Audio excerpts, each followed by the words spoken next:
الحمد لله الذي أنزل على عبده الكتاب ولم يجعل له عوجا قيما لينذر بأسا شديدا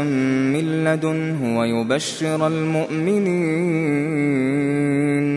ويبشر المؤمنين الذين يعملون الصالحات أن لهم أجرا حسنا ماكثين فيه أبدا وينذر الذين قالوا اتخذ الله ولدا ما لهم به من علم ولا لآبائهم كبرت كلمة تخرج من أفواههم إن يقولون إلا كذبا فلعلك باخع نفسك على آثارهم إن لم يؤمنوا بهذا الحديث أسفا إنا جعلنا ما على الأرض زينة لها لنبلوهم أيهم أحسن عملا وإنا لجاعلون ما عليها صعيدا جرزا أم حسبت أن أصحاب الكهف والرقيم كانوا من آياتنا عجبا إذ أوى الفتية إلى الكهف فقالوا ربنا آتنا من لدنك رحمة وهيئ لنا من أمرنا رشدا فضربنا على آذانهم في الكهف سنين عددا ثم بعثناهم لنعلم أي الحزبين أحصى لما لبثوا أمدا نحن نقص عليك نبأهم بالحق إنهم فتية آمنوا بربهم وزدناهم هدى وربطنا على قلوبهم إذ قاموا فقالوا ربنا رب السماوات والأرض لن ندعو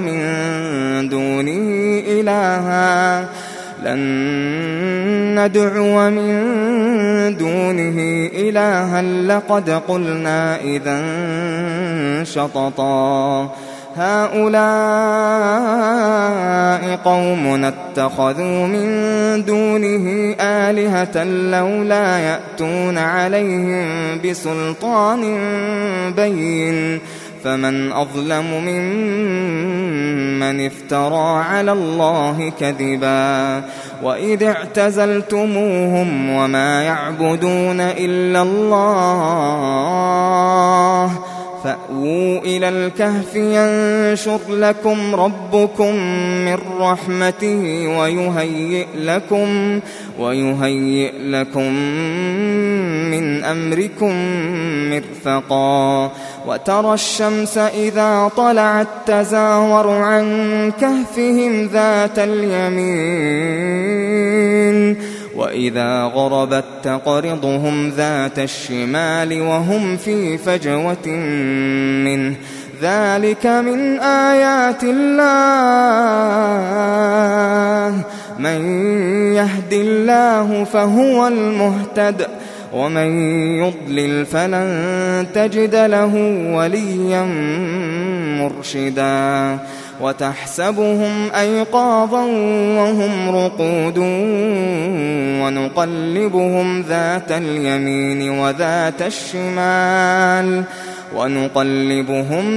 اليمين وذات الشمال وكلبهم باسط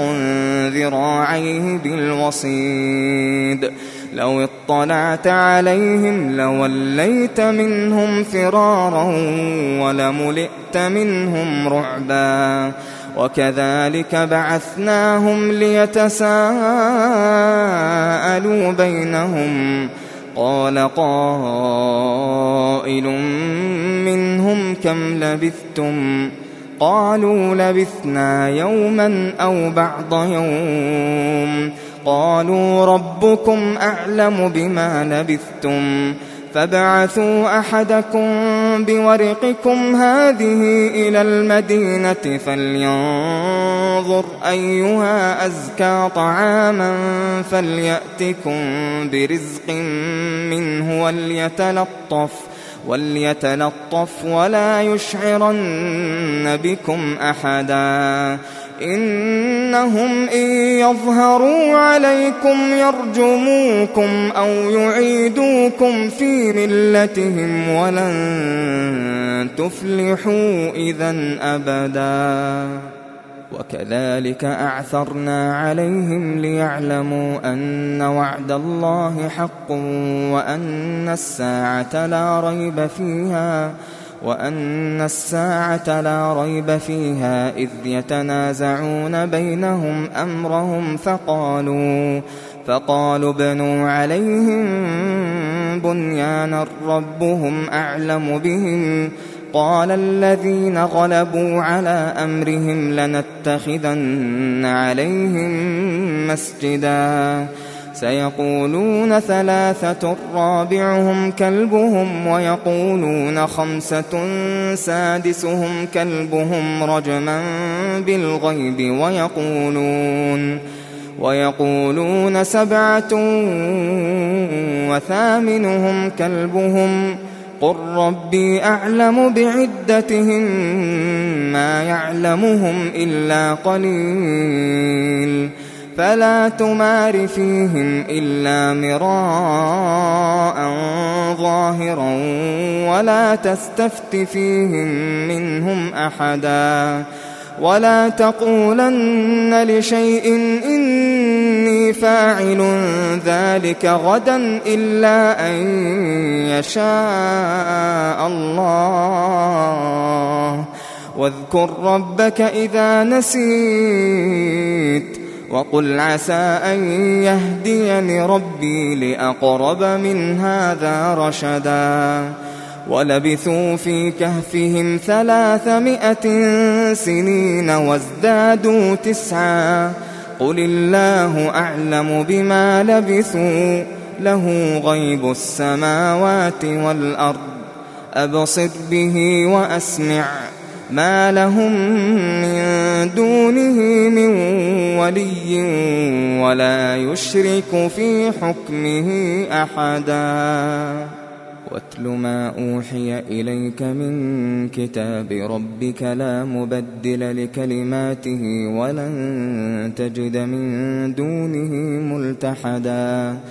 واصبر نفسك مع الذين يدعون ربهم بالغداة والعشي يريدون وجهه ولا تعد عيناك عنهم تريد زينة الحياة الدنيا ولا تطع من أغفلنا قلبه عن ذكرنا واتبع هواه وكان أمره فرطا وقل الحق من ربكم فمن شاء فليؤمن ومن شاء فليكفر إنا أعتدنا للظالمين نارا أحاط بهم سرادقها وإن يستغيثوا يغاثوا بماء كالمهل يشوي الوجوه بئس الشراب وساءت مرتفقا إن الذين آمنوا وعملوا الصالحات إنا لا نضيع أجر من أحسن عملا أولئك لهم جنات عدن تجري من تحتهم الأنهار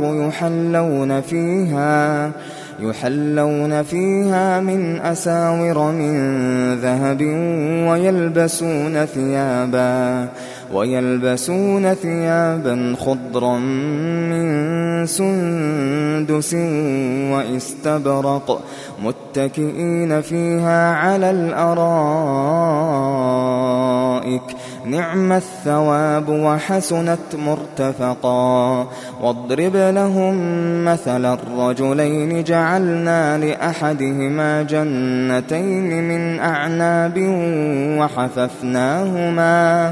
وحففناهما بنخل وجعلنا بينهما زرعا كلتا الجنتين آتت أكلها ولم تظلم منه شيئا وفجرنا خلالهما نهرا وكان له ثمر فقال لصاحبه وهو يحاوره أنا أكثر منك مالا وأعز نفرا ودخل جنته وهو ظالم لنفسه قال ما أظن أن تبيد هذه أبدا وما أظن الساعة قائمة ولئن رددت إلى ربي لأجدن خيرا منها منقلبا قال له صاحبه وهو يحاوره أكفرت بالذي خلقك من تراب ثم من نطفة ثم سواك رجلا لكن هو الله ربي ولا أشرك بربي أحدا ولولا إذ دخلت جنتك قلت ما شاء الله لا قوة إلا بالله إن ترني أنا أقل منك مالا وولدا فعسى ربي أن يؤتيني خيرا من جنتك ويرسل عليها حسبانا من السماء فتصبح صعيدا زلقا أو يصبح ماؤها غورا فلن تستطيع له طلبا وأحيط بثمره فأصبح يقلب كفيه على ما أنفق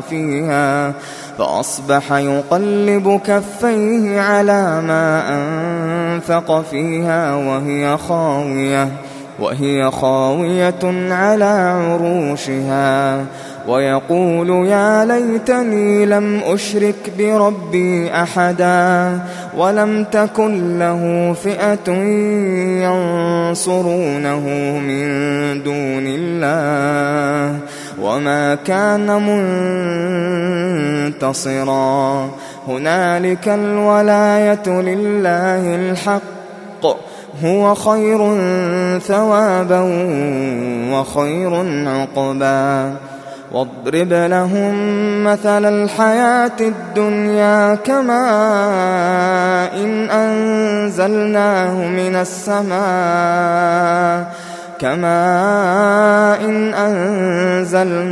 من السماء فاختلط به نبات الأرض فأصبح هشيما تذروه الرياح وكان الله على كل شيء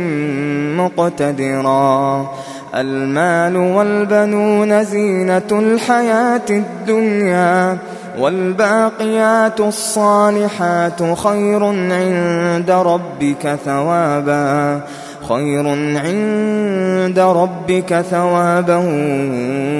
وخير أملا ويوم نسير الجبال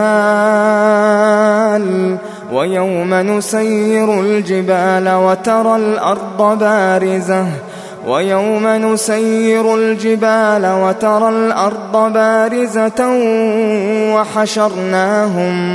وحشرناهم فلم نغادر منهم أحدا وعرضوا على ربك صفا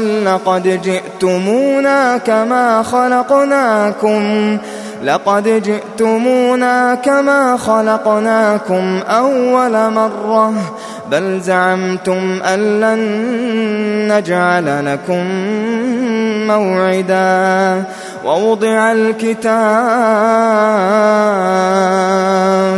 ووضع الكتاب فترى المجرمين مشفقين مما فيه ويقولون يا ويلتنا ما لهذا الكتاب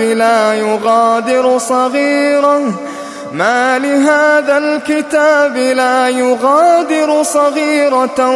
ولا كبيرة إلا أحصاها ووجدوا ما عملوا حاضرا ولا يظلم ربك أحدا.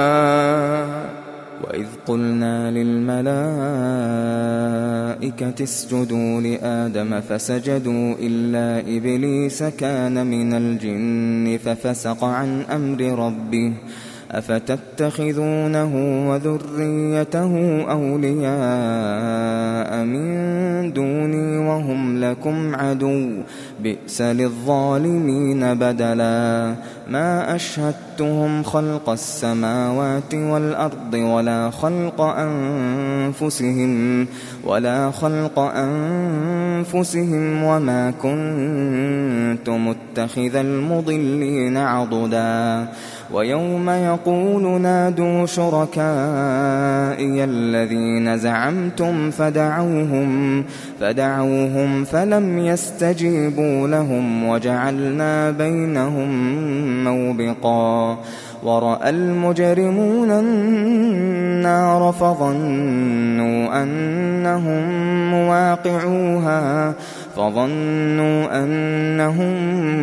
مواقعوها ولم يجدوا عنها مصرفا. ولقد صرفنا في هذا القرآن للناس من كل مثل وكان الإنسان أكثر شيء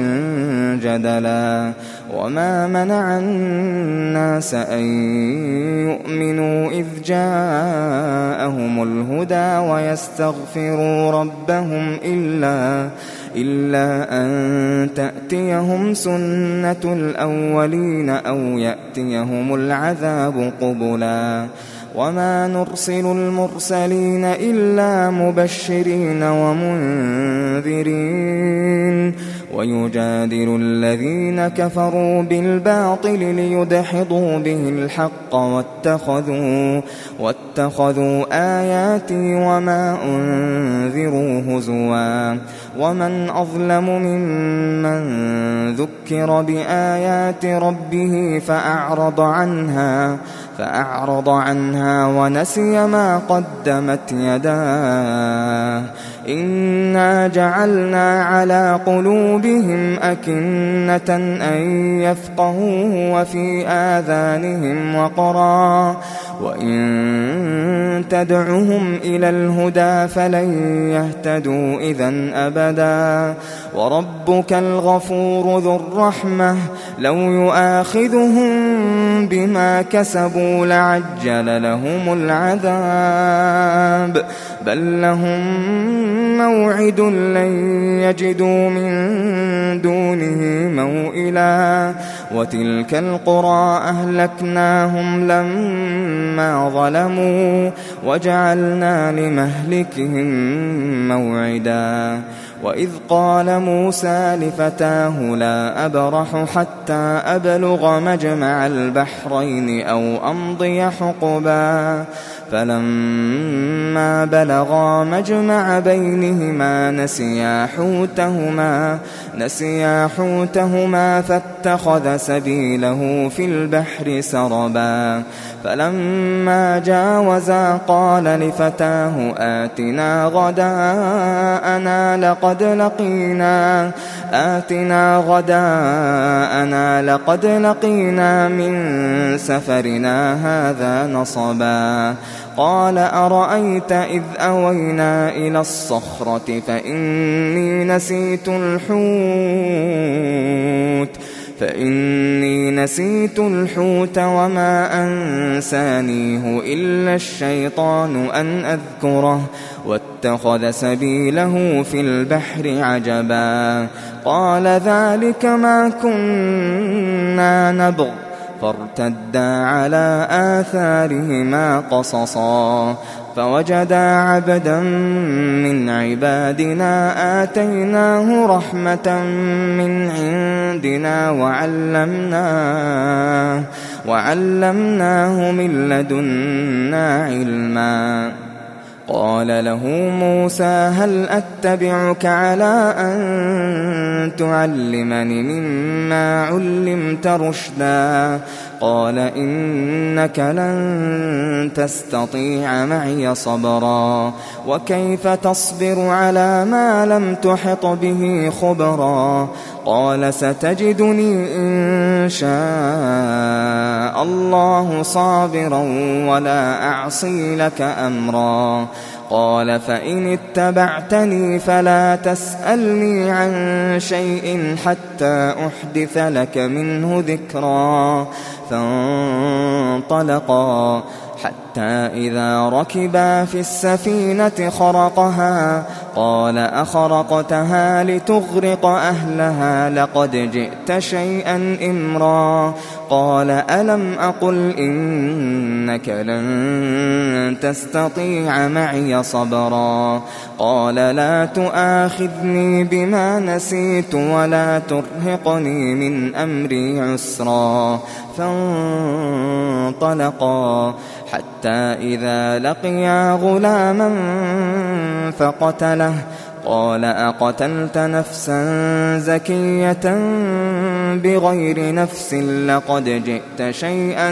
نكرا قال ألم أقل لك إنك لن تستطيع معي صبرا قال إن سألتك عن شيء بعدها فلا تصاحبني قد بلغت من لدني عذرا فانطلقا حتى إذا أتيا أهل قرية استطعما أهلها فأبوا أن يضيفوهما فوجدا فيها جدارا يريد أن ينقض فأقامه قال لو شئت لاتخذت عليه أجرا قال هذا فراق بيني وبينك سأنبئك بتأويل ما لم تستطع عليه صبرا أما السفينة فكانت لمساكين يعملون في البحر فأردت أن أعيبها وكان وراءهم ملك يأخذ كل سفينة غصبا وأما الغلام فكان أبواه مؤمنين فخشينا أن يرهقهما طغيانا وكفرا فأردنا أن يبدلهما ربهما خيرا منه زكاة وأقرب رحما وأما الجدار فكان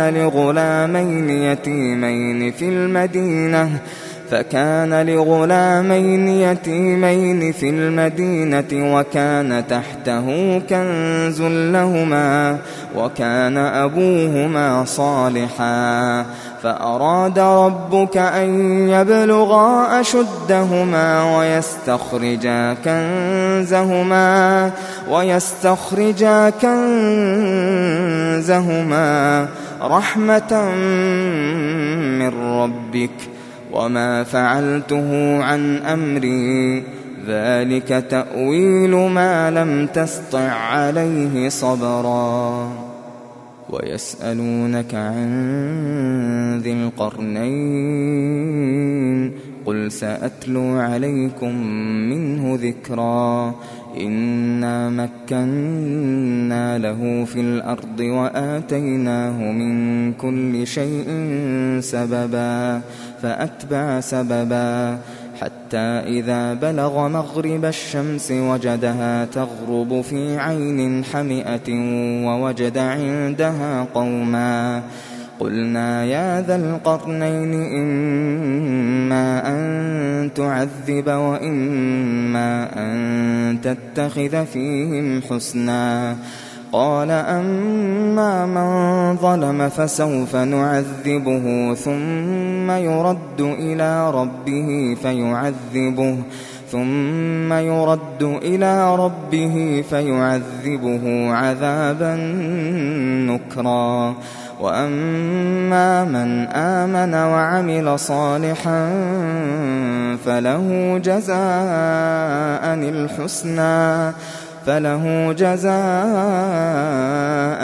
الحسنى وسنقول له من أمرنا يسرا ثم أتبع سببا حتى إذا بلغ مطلع الشمس وجدها تطلع على قوم لم نجعل لهم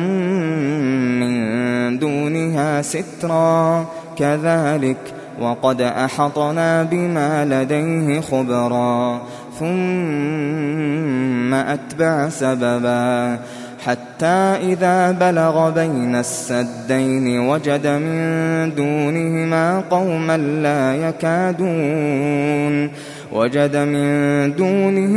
قوما لا يكادون يفقهون قولا قالوا يا ذا القرنين إن يأجوج ومأجوج مفسدون في الأرض فهل نجعل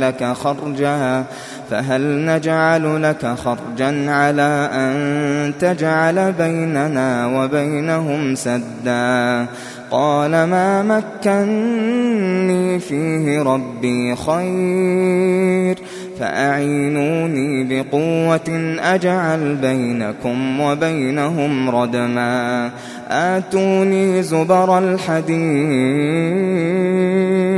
حتى إذا ساوى بين الصدفين قال انفخوا حتى إذا جعله نارا قال آتوني أفرغ عليه قطرا فما استطاعوا أن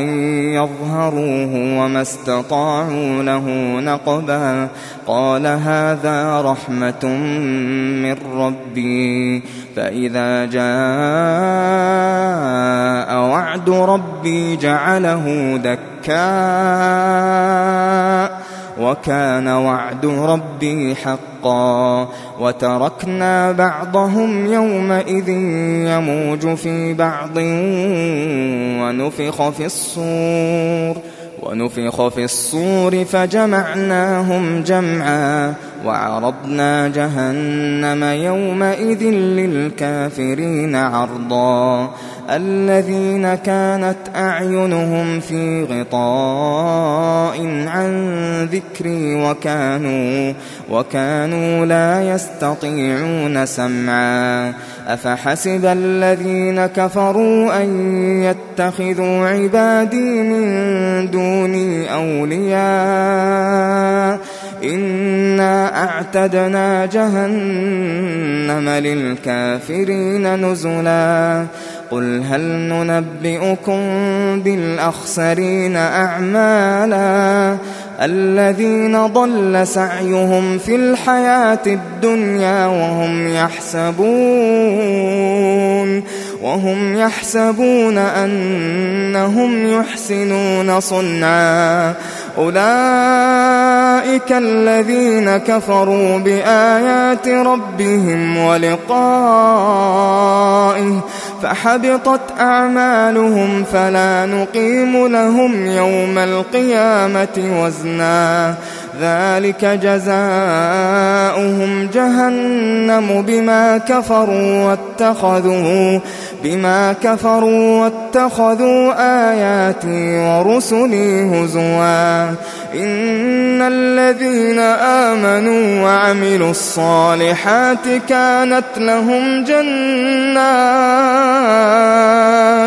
كانت لهم جنات الفردوس نزلا خالدين فيها لا يبغون عنها حولا قل لو كان البحر مدادا لكلمات ربي لنفد البحر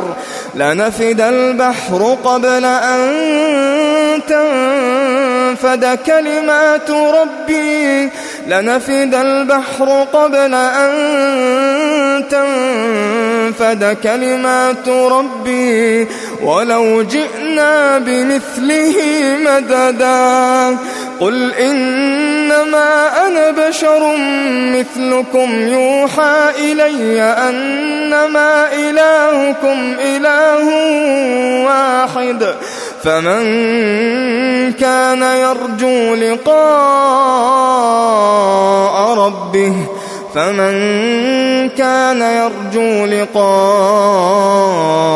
ربه فليعمل عملا صالحا